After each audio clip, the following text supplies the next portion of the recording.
joining us now, you can see him on Monumental, is the big man, Mr. Mitch Tischler, Beltway Football Podcast. Hello, Mitchell. How do you do? I'm doing fantastic. How are you boys? We're fantabulous. I'm a big fan of Coquito, let me tell you. I am a big fan of the sweatshirt you have. And I know that you know people, but B and I know the same people, and we would like 2 of those sweatshirts. The sweatshirt's fantastic. Shout out Caps. They have the crab cakes and hockey sweatshirts. I actually have found out since from an inside source, it's available at the team store at MedStar, and it's available at the team store at the arena. But it's a special edition shirt. Well, here's what I'd like to make clear, because Mitch is pretending. You did not purchase that at the team store. No, this was a Hanukkah gift. It's the best Hanukkah gift I've gotten in a while. I love it. He's acting like he didn't hear you. Yeah. So Brian and I would also like Hanukkah gifts. I picked up what you were putting down. Of the dope. Yeah. I'm Sammy Davis Jr. Give me my Hanukkah gift. All right. Mitchell, you heard us talking about Cliif. What do you think the chances are Cliif is here calling plays next year? I think it's a solid 50-50. If Cliff's agent is good, which, obviously I think he will be, there's a lot of advanced metrics that point to this, that him keeping this Commanders offense reasonable all season are there. So I think he's going to have an opportunity to take a spot. Now the question is for Cliif, does he want to take, a Browns or a Titans job or Giants or whatever that really doesn't look that good? Or does he want to stay another year in Washington with a healthy Jaden Daniels, hope that they return to the type of offense they were last year? Mm-hmm. Then he'll have his pick of the litter in 2 seasons. So I think there'll be some questions. I think ultimately it'll come down to what Cliif wants to do, because I'm sure, as you guys have talked about, Cliif doesn't have any more of that money from the Cardinals' head coaching job coming to him. Yeah. So he's only making the offensive coordinator money that he's making here in Washington. Which is probably still 3 or 4 mil. Still a lot of money. 3 or 4 mil ain't 10 mil. Right. I think 50-50 sounds pretty right, honestly, because last year it was really easy to understand why he didn't want to go. The offense, especially after where they were last year. I think making it to the NFC Championship game makes people want to stay settled. I agree. Kind of talking about coaching opportunities all around the league, and I think if the Bengals job opens up, Cliif should run to that. But Joe Brady was with Burrow and Chase back at LSU. I think there's a real chance Brady leaves Buffalo to take that Bengals job should that open up. Cliif, for me, it also has to be the right job. That's why I think Tampa's pretty interesting. Yeah, Tampa's very interesting. Baker early in the season was an MVP candidate. I mean, you saw Bucs fans chanting MVP at him through the first 8-10 weeks of the season. That's a little favoritism. No, he was among early in the year. So was Daniel Jones. Yeah, he was among the leaders in the NFL in passing stats, and then it's a marathon. He had the shoulder injury, and things have kind of gone downhill since then. That defense has gotten real bad in Tampa. So I mean, there's a lot of ways to explain it away, but Bowles is a pretty good coach. I don't know that you really necessarily want to move on from him. Yeah, I don't know what will happen there. Specific to Thursday's game, who you got playing quarterback to start and to finish? I think Josh Johnson starts and finishes depending on injury. I mean, I think the only way that he comes out is injury. Bringing in Jeff Driscoll is interesting with all the Sam Hartman discussion. I asked Cliif Kingsbury at the podium, why would you bring in somebody from the outside when you have somebody who's been here for 2 years? And quite frankly, I think, and Cliff said basically they didn't want to start Sam on a short week. It wasn't fair to him. I think big picture, you look at the beginning of the season, for this team to keep Josh Johnson as your third quarterback kind of tells you what this team thought of Sam Hartman, because if he was really a developmental quarterback, they would have kept him. I mean, look at what the Vikings ended up with Max Brosmer up there and how bad that thing went, right? Yeah. That was a joke. And so I think you look at Sam Hartman, and they told you before the season by keeping Josh Johnson, a journeyman guy, that's who they wanted. But I think when you look at Driscoll also, Driscoll's athletic, man.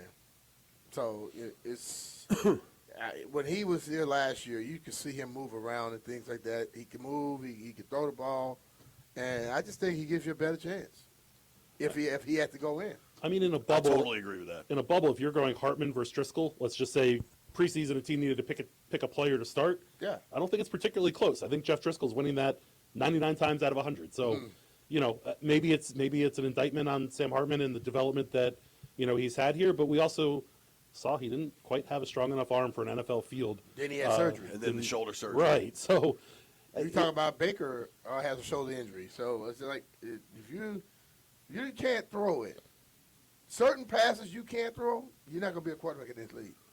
B, you got to be able to throw the ball outside the hash marks, outside There the you numbers. And I don't know that Hartman has enough zip on the ball to get it out there in a tight window. Yeah, I totally agree. Talking with our friend Mitch Tischler here. You can give him a follow at Mitch_Tischler. Don't forget that underscore. Yeah, I love it. Love a good underscore. You had something interesting earlier where you kind of looked at all the incentives that are still on the table for a lot of these players. What is reachable for some of these guys? What do you think will actually get attained? Von Miller is really the only guy that has any kind of player incentive left. Zach Ertz was super close, and it makes it that much more of a shame that he got injured both for catches and yards for himself. Terry had attainable numbers for his. He wasn't able to get there, obviously, with the injuries. But it's going to come down to Von Miller needs 2 more sacks for $1 million. And I'm getting 8. who was the 2 more sacks for $1 million. You saw the guy last night.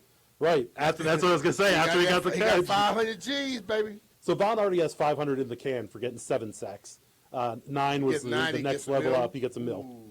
Woo! Well, and Vaughn is very much chasing history now, trying to get into the top 10 all time in the NFL in sacks.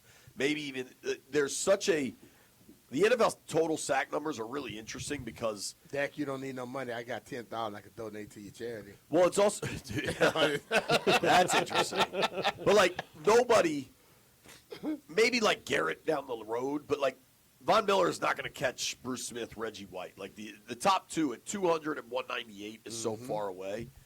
But Von's at 136 and a half. And if he can get 5 more sacks, he gets into the top 5 all time. Oh, wow. Like there's a big cluster.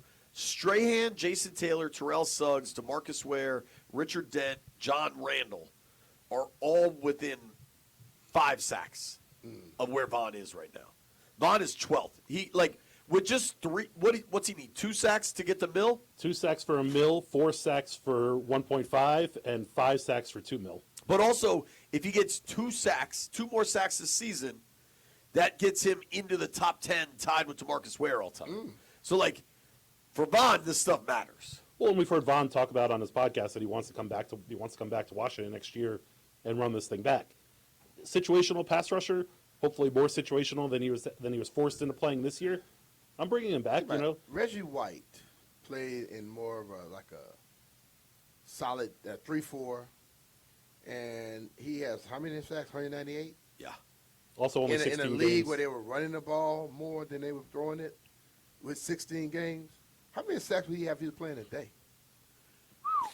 Bruce Smith, too. Yeah, but Bruce played in a division where they threw the ball all the time. Right. Buffalo, Marino. they were throwing the ball. But Reggie was in the NFC East, and then he left and went to the NFC North. And they ran the ball a lot. And that man had 198 sacks. Damn.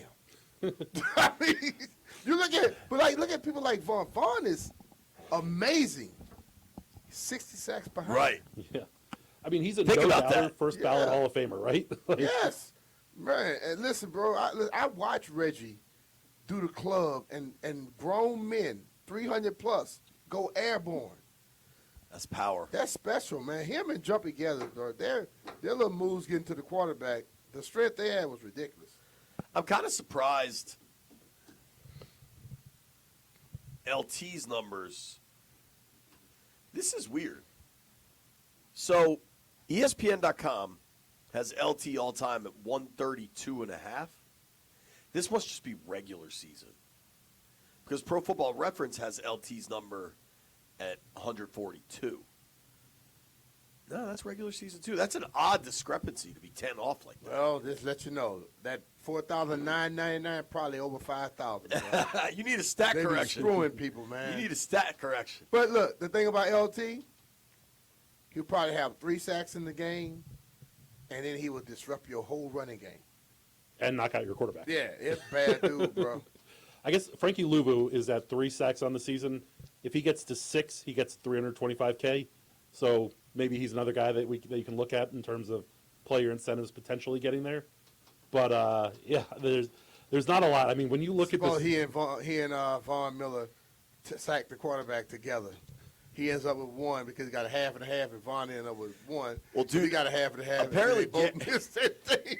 I heard something in Cleveland that like Myles Garrett's getting kind of pissed if other dudes get sacks. well, did you see the one this weekend with him? Yeah, but you heard what they said. They act like Buffalo was trying not to throw the ball because they didn't want him to set the record against them. That's crazy. Well, there was the one against Buffalo where Josh Allen kind of went down on his own, and there were 2 players close to him, and they ended up initially giving the sack to the other guy, and then they went back and stacked. And it was real close as to whether they give Where is he Garrett at that now? full Just a half behind or I think one? he's 1. 2. I thought. Oh, is it 2? Maybe it's just 1 Yeah. full. Here's a little one from Mitch's tweet. Debo. I mean, he's going to be a free agent. Hmm?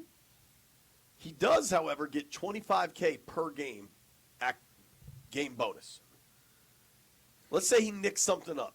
You want the $25K in hand or be healthy going to free agency? Say he nicks something up week 18. Me, I got to just go to the first. I got to be in the next You game. probably just got to be active. Bro, I'm going to get the extra $25K. Yeah. Well, you also have Marcus Mariota play 60% of Is that snaps. 25 or 250? $25,000 per game, so he can get it 17 times. Week 18 will be interesting if Mariota's hand, or maybe even this week if Mariota's able to get back out there. But if he gets 60% of the snaps and a win, he gets $200K per game. He's already gotten the win. No, in the 60% of the snaps in an individual game. Oh, okay. If he plays 60% of the snaps and wins So the he game, got that $200,000 for the Giants game. I know right, that. and he'll get it for everyone after that. He actually got more than that because 70% of snaps plus a win, he gets. Nah, that's playoffs, dude. Is that playoffs? And we got to run. Landfill's going to kill me. Yep, go ahead. Thank you, Mitch Tischler, for joining us. We're We debating should. the worst Christmas songs when we return.